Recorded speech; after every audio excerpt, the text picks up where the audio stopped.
everybody. We're back, and welcome to the PHLY Eagles podcast, our second emergency podcast of the day, our third podcast of the day. Bo Wolf, Zach Berman, we are here to talk about the Eagles bringing back CJ Gardner-Johnson to the team after trying to re-sign him last offseason. A bit of an acrimonious split. CJ Gardner-Johnson throws some shade at Jonathan Gannon's way on the way out. Now he's back to play for Vic Fangio, and we are here to talk about it. But first, Zach, I do need to know, what would Jed Bartlett make of the RFK Jr. Aaron Rodgers ticket? Wow, I was pumped for the show. I have nothing for you there, honestly. I don't know. He would say that I don't know. I honestly, I have a CJ Gardner-Johnson opinion here. I have nothing on Aaron Rodgers. I saw that on my timelines. I'm familiar with what you're talking about. I can't tell you what the West Wing would think of that. That would be actually, though, Jed Bartlett did go up in a re-election against a politician who did play football, I believe, Governor Ritchie from Florida, but I don't think he was as accomplished as Aaron Rodgers. In any event, or as what Louis, matters potentially. What matters tonight is that CJ Gardner-Johnson is coming back to Philadelphia. This is CJ's day. Let's get on CJ, guys. It's certainly not Aaron Rodgers' day on a free agent. Aaron Rodgers wants every PHLY day Eagles to be podcast. Aaron Rodgers' day. I think we all know that. The man is pathologically addicted to attention and not a good guy. So, speaking of not good guys, let's talk about CJ Gardner-Johnson coming back. Zach, what are your thoughts? Is it a little bit too convenient, or is it the perfect fit for what the Eagles need in this Vic Fangio defense? I don't want to say perfect. I think it's a great sign, or a great signing for the Eagles. I mean, when I say I hesitated there because price is always a factor and personality fit's always a factor, right? But I do think from a football perspective, they missed him last year. I thought last year they should have signed him. I said that. I look back to what I wrote last year. I said this is a bad outcome for both sides. And I thought the Eagles missed him last year, both his play and his personality. I thought that swagger, that competitive zeal that he brought to the defense was missing last year. They missed that. And so this is a good, and the age profile, like if you were just adding a guy who just turned 26 years old, I understand there's some injury history there, but he's been a high-level player. He's versatile. I said before this, I didn't know what the money would be. You know, you and I had a show when we first talked about him, and you thought they would get him for less than they did last year. And so I kind of thought, okay, maybe that's the case. We need to see where that up to $33 million is here. That up to is doing a lot in that sentence. I would not believe that as a reasonable reflection of what the contract is. But the cap did go up, and money is going around at safety. And so we'll see what this contract is. But I thought the Eagles mishandled the CJ Gardner-Johnson situation last year. And the fact that they're making amends for it here and bringing him back is a good outcome for the defense. I look based on your facial expressions. I mean, you're not keeping a good poker face here. I'm curious to see what you think. Yeah. I'm skeptical here. Okay. Because what is it? What you are saying and what people are saying is, oh boy, they missed him last year. Yeah. Who cares about last year? Move forward. I don't care about whether they needed him on the defense last year. They missed his personality. That means nothing to me. If you want to tell me that he is the versatile chess piece that Vic Fangio needs, who can fill a safety and a nickel spot, and it's an ideal fit, because if Sidney Brown grows into the player that you think he can be, this is a fine problem to have, because CJ Gardner-Johnson can just become the slot player. These guys can be interchangeable. That you're not going to know what is coming at the snap. Fine. Sell me that. Enough of they missed his personality last year. Is that the reason they're going to release Josh Sweat, because he was too nice? Like, this is so stupid. And the idea that they have to rectify this mistake of not signing him last offseason, that's not how it works. Okay? The guy has missed 24 games over the last 3 seasons and played in 25. If they're paying him more than they offered him last year, that's dumb. That's why they're not doing that. The reporting on that contract is going to ultimately be reflected that this is not that expensive of a deal, is my guess. Now, if this is part of the overall plan in fixing the secondary and they're signing somebody else, all the better. We'll see what they do at linebacker. But if this is just CJ Gardner-Johnson, this is so silly because I had to sell Devontae Parker 2 hours ago. Yeah. How much Devontae Parker is being thrown under the bus, and I gotta just be the guy who's zigging when people are zagging or whatever it is. But Yeah. I am not super excited about CJ Gardner-Johnson coming back. I think there were plenty of options. It feels too convenient to me, and that is why my antenna is up. I don't care that they missed him last season. Yeah, I respect your antenna. Like, your antenna has guided you in a good direction in my time working with you. I also think, respectfully, that you view any type of reunion as unimaginative, when perhaps, like, every time they bring in someone or they talk to someone who they have a history with, you consider it unimaginative. And to me, like, look at the player. Tell me who they have brought back who worked out well. Who they brought back that worked out well. I would need to look through. So give me some examples of players that they brought back that. I mean, this would actually be a good grading scale. Players who returned. I'm saying, how often do you get a chance? Here, Nick Foles. Nick Foles, good answer. Okay, good answer. Great answer. Yeah, thank you. The hypothetical. There goes my argument. No, so look, you get a chance to bring back a 26-year-old. Okay, like, if you just saw the profile of the player and didn't consider that, if he had the season that he had last year in Philly, if he had that in Kansas City and the Chiefs didn't keep him, then he went to Detroit, and you would say, man, you get a 26-year-old who's a ball hawk, who's versatile. Okay. This is a good sign. Like, yeah, he has an injury history, but the fact that, so you don't like the personality, that the message that is being disseminated to reporters, and I'm not talking about you, is they need his personality. Who cares? That's not the point. Well, I'll push back on you there. I'm not saying that's why you signed him, right? You don't sign, just like you don't sign someone for leadership, or you don't sign someone because they're a character guy or something. You can pay somebody less to be an asshole on the field. Yeah, like, that's fine. Yeah, you don't sign him for a feistiness. But I do think that you think about, like, the overall package. And I do believe the Eagles were missing that last year. And I think the defense can benefit from it this year. Clearly, you disagree. That's the great thing about this show, or one of the great things about this show, is that reasonable minds can disagree. I'm making people very mad. I'm sorry to rain on your parade. Yeah. He loves the Devontae Parker signing, though. Okay, so I think Devontae Parker's going to trouble. He's not going to be on the week one roster, but he's yeah. Look, the injury thing, I get that. Last year's injury is like the injury 2 years ago. He had a ruptured spleen, was it, with the Eagles? Okay, and he had a torn pec last year. Yeah, they sound like freak things, but like maybe the guy's body. Torn pecs and thing. Yeah. The ruptured spleen is an internal injury. That's not like the way you're. Well, sure, but if you are an undersized player and you keep getting hurt, you have to factor that in. Like, that's part of the reason that people would question your longevity. Lacerated kidney. Thank you. Ruptured spleen, lacerated kidney. It's all the same. It's all the same. Yeah. They both hurt. How about that? They both hurt. Of course, we all remember the Asante Samuel lacerated groin, which, that sounded tough.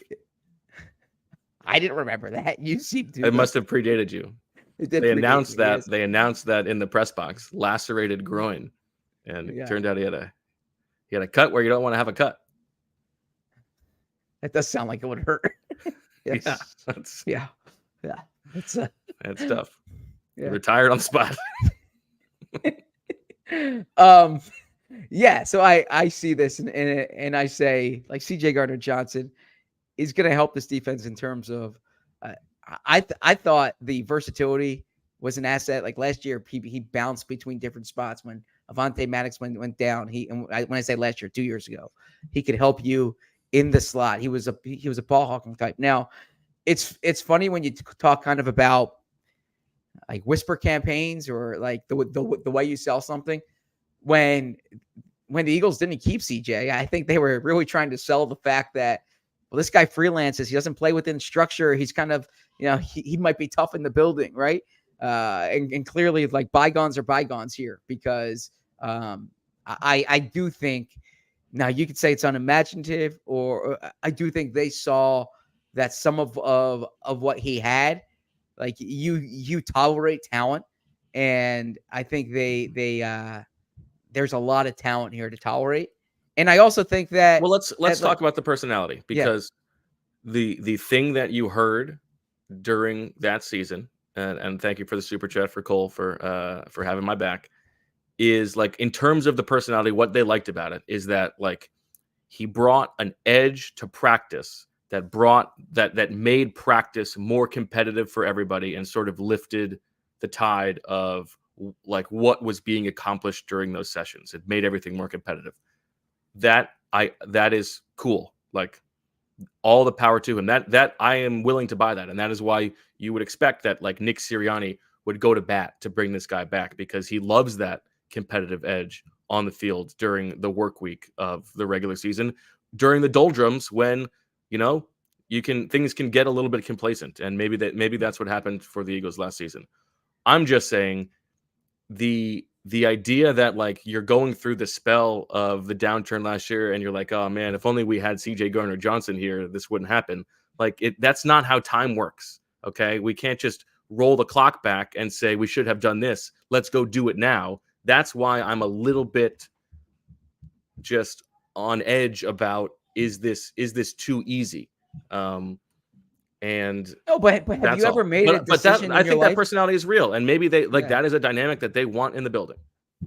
Yeah. Well, so, yeah. I mean, have you ever made a decision in your life where you say, well, now I have more information and I might have done this differently, right? Like, that's like a very mature approach to something. And if that's what the Eagles are doing here, that's a mature approach. I actually think it's more problematic if you just put your feet in the sand and be like, well, this is what we felt a year ago. We felt miffed, so let's just move on, right? That's I think that there is with more information on both sides, you can I like the improve. point from PSU What? in the chat. Competition is one of the top 2 of the 5 principles. So. Sure. I also disagree with Cole. Like, philosophically, if you agree with something, it's not looking at it through rose-colored glasses. It's simply like, Well, he's not calling you Pollyannish. He's just having my back for people being mad yeah, at I me for get that. not loving every But move. look, you can call me Pollyannish. The thing that I try to be consistent with on this show, okay, is that I try to establish opinions ahead of time, so that when a move's made, I'm not, like, just reversing course based on it. Now, you factor in the contract and the situation, like, in the context. I get that, right? But, like, the reason why I said what I said about CJ Gardner-Johnson before this was, if they signed CJ Gardner-Johnson, the reason why I said I wouldn't like an Andrew Van Ginkel signing before this was, so when they signed Andrew Van Ginkel, or if they signed Andrew Van Ginkel, and I was like, oh, if I said this is a great move, I'd be a total hypocrite. You could just roll the tape back, right? Like, I try to establish, I don't want to say takes, like, but I try to give you a sense of what I'm thinking on these players. And I'm talking not to you, but with the audience here, like, before free agency hits. So when free agency hits, you say, all right, like, Zach's being consistent here. And I said last week, I said, if they can get past the exit, because there are human dynamics at play, right? Like, if ultimately the Eagles said last year, we value you at X, right? CJ Gardner-Johnson did not value him at X. He valued himself at Y. All right. I imagine it's tough. Like, if you have an employer who says, like, you're worth this to us, right? And you say, no, I think I'm worth that. And the employer's like, yeah, you might think that, but this is what we're willing to pay you. Like, you could take that personally, right? So for both sides to come back here a year later, and again, we need to see the contract.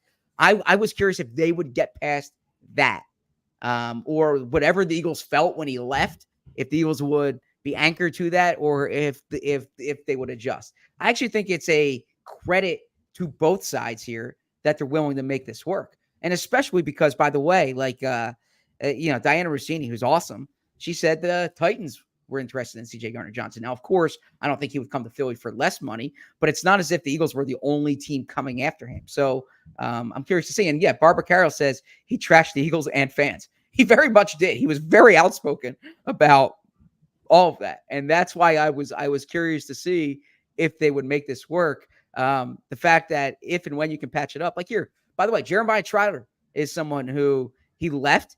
It was very acrimonious. He called Andy Reid. He came back and he had a Pro Bowl, all pro season in 2004, helped the Eagles go to the Super Bowl. Right. So yeah, sometimes it's important to be mature and both sides say, all right, last year did not happen the way we want. Let's run this back. Yeah, and obviously, like the actual terms of this deal are going to matter. Like 3. What is it? What are they saying? Up to 36. 3 for 33. No, yeah, 3 for up 33, to up to 33. Like, yeah, I doubt that this is a real 3-year deal. I would assume it's a 2-year deal, and I would imagine that the up to is doing a lot of work there. Here, the upside is obvious and significant. He is only 26 years old. He will be 27 in December. He is a really impressive playmaker. And what, as I said before, like he provides the versatility that you could really see being used well with Vic Fangio. And there is multiplicity that allows you to like fill out the rest of the roster however the market sees fit. If Sidney Brown blossoms, great, you move CJ Gardner around. If not, if he's got to hang up with the recovery, CJ Gardner-Johnson can stay at safety and you find another nickel or whatever it is. And the draft, you can find whatever is the best value in the draft, and CJ Gardner-Johnson can fill in after that.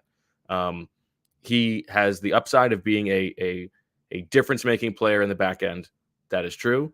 He also came up with, I think, one of the funniest nicknames of all time in Slant Boy. All the credit to him. Hilarious. The downside is there is a real combustibility to his personality, and he has had trouble staying on the field for 2 years in a row. That may backfire. And, like knowing what we think we know about how the Dolphins veteran guys in the secondary last year clashed with Vic Fangio, I would imagine that CJ Gardner-Johnson is someone who could do the same. We'll see how that goes. So it is just a it's a bit of a powder keg, and if he is exploding against the other team, great. But I would be surprised if it is a thing that is a happy marriage for 2 years, 2 or 3 years. I'm curious here. This is a super chat, or it's not a super chat, but it's a starred chat from Riley S.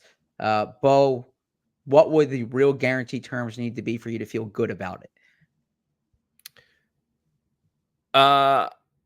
It's less about what the actual money is and more about what they do with the rest of the back seven. I would guess it's probably like 8 or 9 per year, right? But if it's just CJ Gardner-Johnson and Jerome Baker, that's a little bit underwhelming. It's not terrible. I think you certainly could have done a lot worse. And there are not infinite resources. All of that's true, but I think I just have to see the fuller picture first. Okay. Yeah, I like the player. I like the personality. Again, maybe I'm biased based on I thought he was really good for the Eagles. And I understand that he freelanced there, but I think like guys who make plays, he makes plays at an impressive clip. There are people that I trust, like Malcolm Jenkins, by the way, who's said things to me, or who's like I've talked to him about CJ Gardner-Johnson, and he's kind of vouched for that personality. And I think that there's I say this all the time, like I don't condone like criminal activity or anything like that, right? But when your job on the football field is like to hit people or get hit every play, like sometimes it's good to have a degree of nastiness, right? Or like a competitive, yeah. Now, not everyone has. My point is this: I'm not articulating it well. You don't need all choir boys on the field, right? Like sometimes Sure. an instigator is a good thing. And you can say combustible, but you can say powder cake, but sometimes you need a little spice to make a food good, right? Like if food's bland, if food's bland, you're not gonna like it, right? Sometimes you need to get that paprika or that, whatever it may be, right? And that could be what CJ Gardner-Johnson is he helps make the dish. And so yeah. Look at you finding this as you finding. Good for you. I kept like I wrote this in my if I were Howie Roseman thing. I said go after Xavier McKinney, right? I said like the moderate price option that I like is Jordan Fuller. But I said the two variables that I would really watch out for is if you're agreeable to a return for CJ Gardner-Johnson, I would really like that. And I said if you evaluate Jeremy Chin as a safety, I would really like that. Now, you can say I'm covering a lot of bases there, right? So I can claim credit for a lot of things. Okay. But to that point, I didn't know how those human dynamics would work, right? Like without. Well, I mean, it makes sense. You've got Milk Boy at one spot in this at safety, so you do need to balance that out. Yeah. Yeah, I think there is a degree of maturity in a return, and I understand like that might be idealistic. This might have just been the team that offered the most money, right? And you go to the team that offered the most money. What's that? Beach. Somebody wants to know what the quad that I'm drinking. Okay. Sometimes it's just a matter of like the money talks, but for the Eagles, perhaps it was spin last year, but there's a reason why they offered what they offered, right? They made a valuation of him last year and they did not get that. And then they had a chance, and they could say all they want, by the way. They could say all they want about, they moved on. They signed James Bradberry. They brought back Fletcher Cox. The cap dollars were what they were. You can make things work. Now you can't move mountains, but you can make things work. And I think when CJ Gardner-Johnson left for a 1-year deal up to $8 million with the Lions, it was because he didn't want to come back here at that point, right? Like he had decided that he felt a certain way about the Eagles. Well, also the Eagles allocated that money to Bradberry. Like I don't think that they were. No, they allocated the initial offer, right? I think the 1-year $8 million offer was something that they probably could have made work at that point. But I think I think the negotiations were acrimonious, to use the term that you used at the start here. So I like that. And Jesus Zoidberg says, wasn't one of the rules was to sign players who want to be here? Yeah, I think CJ Gardner-Johnson wants to be here. I think that he probably saw, like, I think he had a lot of fun playing here in 2022. Now, everyone seemed to have fun. They were winning a lot of games, right? But and it was a different defense. But I think that he made this decision to come back. He could have gone with Denard Wilson in Tennessee, but he made this decision to come back. Well, I mean, also presumably they were paying him the most money. Sure, but okay. So let's spin this forward a bit, okay? Do you think this is it at safety, or do you think he's a piece at safety? I think this is probably it at safety. I would agree with that. I think CJ, Sidney Brown, Reed Blankenship, you have some versatility there. I think they still have a question for Mark. Who are the leaders of this defense moving forward? Well, that's a great question. They hope Nakobe, but you don't even know if Nakobe's going to be like a long-term piece here. The longer free agency goes on, the more likely it is that he's starting week one. True. Next to Zach Cunningham or something. Yeah, I mean, for this year, you're counting on Slay and Brandon Graham, but like moving forward, big picture here, it's a great question. I mean, you want Bryce Huff to be one of those guys, right? Yeah. I don't know Bryce Huff. I can't tell you. I'm very curious to see what they do at that second corner spot. That to me, like, I still think there could be a big trade for a guy, and a guy who could be a high profile, high priced player at corner. I'm not ruling that out. So that's the part that I'm curious to see. Okay. And then also, by the way, I mean, if Sidney Brown's a player, Sidney Brown, someone who like they like the skill set obviously, but they also really like the personality characteristics when they signed him. That could be a leader on this defense. I obviously haven't mentioned Jalen Carter or Jordan Davis, right? Like those are important players for them. Nolan Smith is someone who is supposed to have those leadership characteristics. So we'll see, but they are counting on guys to grow into those roles. I do think there is a possibility that they sign a safety and they just make CJ Gardner-Johnson a nickel. But if, then that if up the to market 33 plays out a million must certain be way. pretty, yeah, that up to 33 million must be doing a lot of work in that sentence if he's the nickel for you. Yeah, I mean, yeah. I would imagine that there are like a lot of that is playing time incentives. Yeah, and we'll see, or Pro Bowl incentives and stuff like that. I would bet that it's a lower number. If I said to you it's 2 for 16, would you go over or under? That sounds about right to me. Okay, 2 for 16, so $8 million a year. Yeah, that sounds about right. Which is what he was. Now you say he didn't do anything last year to earn a bigger deal, but yeah, there's more money this year, right? Right, like right. So that's the reality. Everyone's getting paid more. Like Brian Burns didn't do as much last year to earn 30 million, but he's an elite edge rusher, and there's money to go around. So. Okay, before we close out, a couple other things that's just stuff's going around. We're still waiting on Josh Sweat news and the nugget from Jeff McClain that the Eagles might just release him, which seems bizarre and also doesn't make a lot of sense cap-wise. But once that report is out there, you sort of imagine that that's the way it's going. We'll see if they do something with Hassan Reddick. One other thing I wanted to ask you about, and this was a question. I don't know if they asked you this when you were doing Chicago radio today, Zach, but they asked me this on the show with the CHGO guys today. They cannot find a trade partner for Justin Fields. I got this question too. Yeah. Do you think the Eagles would be interested in Justin Fields? And then I will tell you what I said. And what if the offer was 2 5th-round picks? The answer I said was yes. I think that the Eagles value backup quarterback, right? If you can take a swing on a player who has that type of talent, isn't expensive, like salary wise for you relative to what Marcus Mariota just got paid, right? It's half of what Mariota just got paid. And I mean, has talent.